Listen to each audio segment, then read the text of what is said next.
Hi, my name is Jared. I'm the new pool guru at Clearwater Pools, and we're going to go over the top 10 questions that people ask us in the store. So our first question is, I can smell the chlorine, and is there too much? Now, this is a common thing when people smell chlorine in their pool, they think that there's too much chlorine, and actually there cannot be enough. There might not be enough chlorine. What's happened is the chlorine has gotten combined with ammonia in the water, so stop peeing in the pool, and that will help. And then what you need to do is shock the pool. So you can do that with a non-chlorine shock.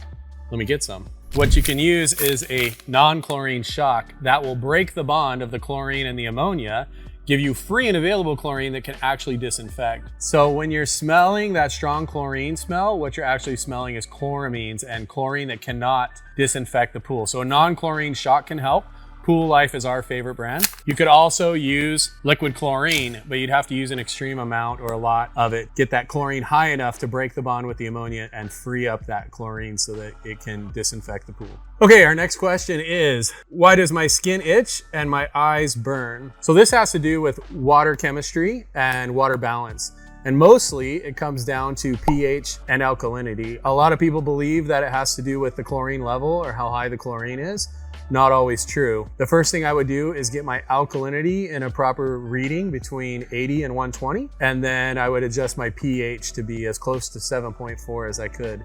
And this should help with the itching and burning eyes. Okay, our next question. Why do I need my water tested if it's clear? So this comes down to water balance. Water could be clear, but it might not be balanced and safe to swim in. If water is balanced, it's not etching, which is hurting the equipment and the surface of the pool. And it's not scaling, which is also can hurt the pool. So we want to make sure the water is properly balanced. The best way to do that is to have the water tested, and you should be able to go to any pool store and have it tested. If they're using test strips, I'd probably walk out. You want them to use a computer that actually does an analysis of the water, and it's usually 8 or 9 points that it can check and make sure that water is balanced. Even though the water is clear, it doesn't mean it's safe to swim. Okay, our next question. Why is the water foaming after I added an algaecide? So a good algaecide will be a non-foaming algaecide. We like Pool Life Super Algae Bomb 60 algaecide. If you add too much algaecide, the surfactants in the algaecide can actually cause that foaming and make your pool look like a bubble bath. If that happens, you can use a product by Biodex called Foam Stop. We recommend you follow the directions, and that will get rid of the foam in the pool. Okay, next question. Why is there a bathtub line around the tile of my pool? So this comes from body oils and sunscreens and other products that you bring into the pool with your body. So the best thing to use for body oils and sunscreens and to get those out of your pool and help with that tile line is a natural pool enzyme. We like the one by Easy Chlor. Follow as directed, and that should take care of it. You could also use a Mr. Clean Magic Eraser, and that will help get rid of that scum line around the pool. Okay, our next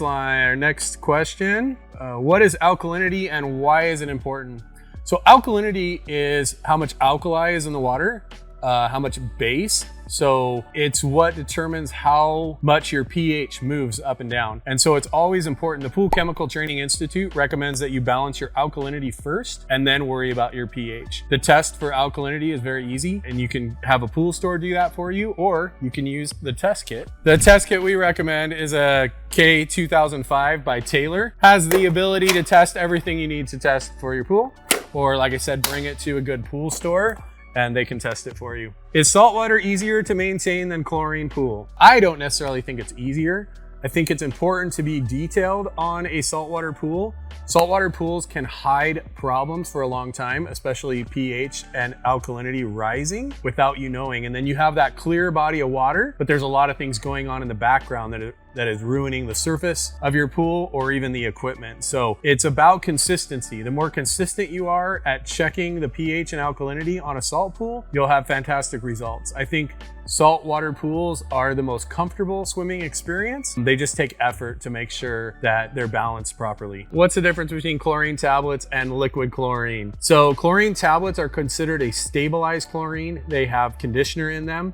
Sometimes it's called CYA is the abbreviation for it, and it shelters chlorine from the sun. So chlorine tablets are going to add conditioner to the pool, and they're going to lower pH. They have a very low pH. So liquid chlorine is a non-stabilized chlorine, so you'd have to have conditioner in the water in order for it to stay in the water. The byproduct of liquid chlorine is salt, so you are adding a tiny bit of salt to the pool. My belief is that a combination of both is the best. So tablets lower pH and add conditioner. Liquid chlorine doesn't add conditioner and it has a high pH.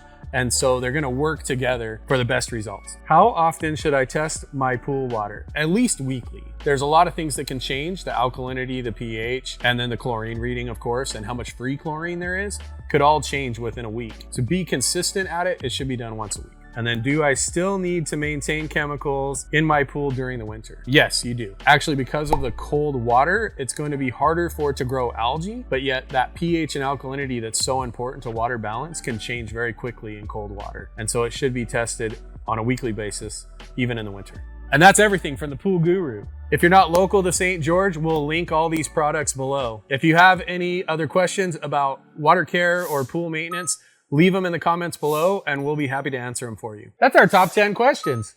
Come back and see us next time.